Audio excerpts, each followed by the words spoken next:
Museums. This novel begins in a museum, a small white museum which once housed 18th century British colonial military. It is a small building with 2 floors, wooden and creaky. It has the smell of all colonial buildings, a yellow handwritten papery mustiness which reminds one of khaki breeches, white Sea Island cotton shirts, endless reams of paper, carbon duplicates and inkwells. It reminds one of the interminable waiting. You arrive at the small white museum by climbing or driving up the steepest hill in town. Up this hill was once a fort, Fort King George, laid down around 1783. This fort was named for George III of England. You come past the once regiment buildings and the once doomed iron jail house which rests in one side of the hill. You imagine 18th and 19th century prisoners baking in this iron prison atop this highest of peaks in the town. On the other side of the narrow road, up the hill, are flamboyant trees, ranging, graceful, and red. As you crest the hill, there is the ocean, the Atlantic, and there a fresh white breeze relieving the deep flush of heat. From atop this hill, you can see over the whole town. Huge black cannons overlook the ocean, the harbor, and the town's perimeter. If you look right, if your eyes could round the point, you would see the Atlantic and the Caribbean in a wet blue embrace. If you come here at night, you will surprise lovers, naked or clothing askew, groping hurriedly or dangerously languorous, draped against the black gleaming cannons of George III. At night it is cool and breezy here and dark. In the daytime it is dark and chalk white and hot, except for the ever blue sky and the flame trees, at their torrid best in the dry season. This book begins in the small white stone museum to the left of the cannons. As you enter, there is a sound of a ceiling fan, wiring somewhere in an office upstairs. A clerk asks you apologetically for $5 TT and ushers you in.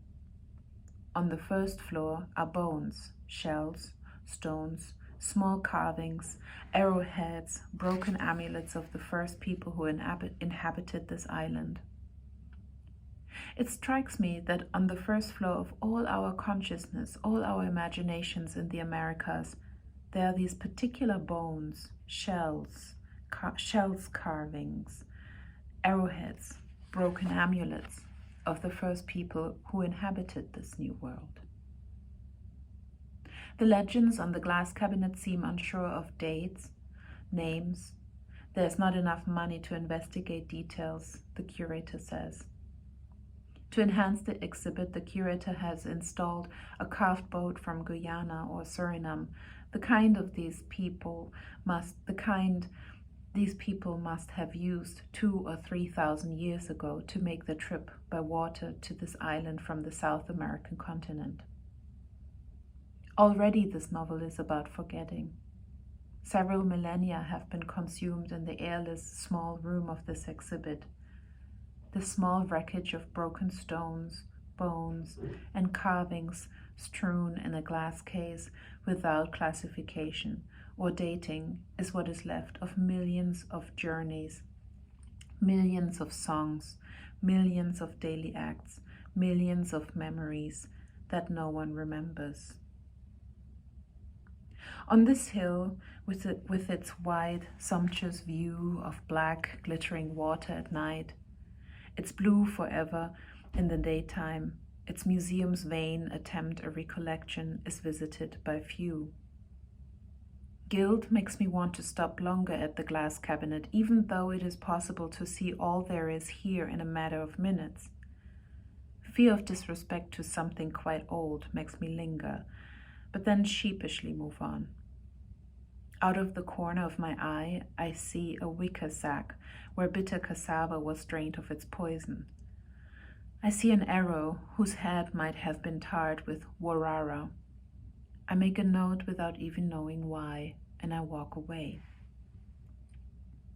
Glancing away from the glass cabinet's debris is a looking away from history as well as being filled uneasily with history. Moving away is escaping it, and this novel is escaping as well as succumbing. Edouard Glissant, the Martinican critic, says, quote, "History is destined to be pleasure or distress, is capable of quarrying deep within us, as a consciousness or the emergence of a consciousness, as a neurosis and a contraction of the self," quote end.